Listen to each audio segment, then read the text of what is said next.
আজ আমি এই সিমের বিচি দিয়ে মজার একটি রান্না আপনাদের সাথে শেয়ার করব। এত মজা হয়, মাংসর থেকেও দ্বিগুণ স্বাদ হয় এই সিমের বিচি রান্নাটি। তো চলুন তাহলে শুরু করে। এখানে আমি কই মাছ নিয়েছি, এখন আমি কই মাছগুলোকে ভেজে নেব। এর ভিতরে লবণ, হলুদ আর একটু মরিচ দিয়ে ভালোভাবে মেখে নিয়ে তো মাছগুলোকে এবার আমি ভালোভাবে কিন্তু ভেজে নেব। তো এখানে আমি সরিষার তেলে রান্না করব। কড়াইয়ে তেল দিয়ে গরম করে নিয়েছি, এখন আমি মাছগুলোকে খুব ভালোভাবে ভেজে নিয়েছি। দেখুন, মাছগুলো কিন্তু খুব ভালো করে ভাজতে হবে।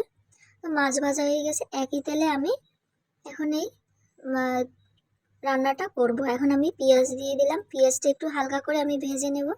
তোমার পেঁয়াজ ভাজা হয়ে গেছে, এখন আমি এক এক করে মশলাগুলো দিয়ে দেবো। প্রথমে আমি 1 চামচ রসুন বাটা দিলাম, হাফ চামচ আদা বাটা, 1 চামচ জিরে বাটা, পরিমাণ মতো হলুদ, পরিমাণ মতো মরিচ। এখানে যে যেরকম ঝাল খাবেন সেই অনুযায়ী দেবেন, কিন্তু এখানে একটু ঝালটা বেশি হলে টেস্টটা অনেক ভালো আসে। এরপরে স্বাদ মতো লবণ আর একটু ধনিয়ার গুঁড়ো দিয়ে এখানে আমি মশলাটা কষিয়ে নেব। মশলা কষানো হয়ে গেছে, এখন আমি সিমের বিচি দিয়ে ভালোভাবে অনেকটা টাইম নিয়ে কিন্তু সিমের বিচিটা কষাতে হবে, নাহলে কিন্তু রান্নাটা এত ভালো হবে না। আমার সিমের বিচি কষানো হয়ে গেছে। সবার কাছে অনুরোধ থাকবে আমার এই ভিডিওটি না টেনে শেষ পর্যন্ত দেখার এবং লাইক কমেন্ট করে পাশে থাকার অনুরোধ থাকবে। তো এখন আমি জল দিয়ে দিব।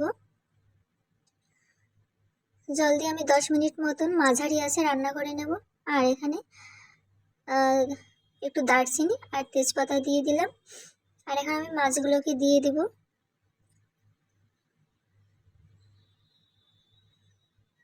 তো আমার রান্না কিন্তু হয়ে গেছে, আমি 10 মিনিট মতো জাল করে নিয়েছি। দেখুন, এরকমই আমি নামাবো। পরে কিন্তু যে রসাটা আছে এটাও কিন্তু টেনে যায় নামানোর পরে।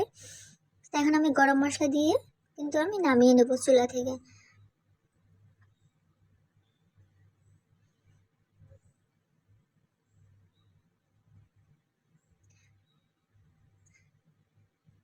তো দেখুন, আমার রান্না কিন্তু হয়ে গেছে। তো আপনাদের যদি রেসিপিটি ভালো লাগে, লাইক কমেন্ট করে পাশে থাকবেন।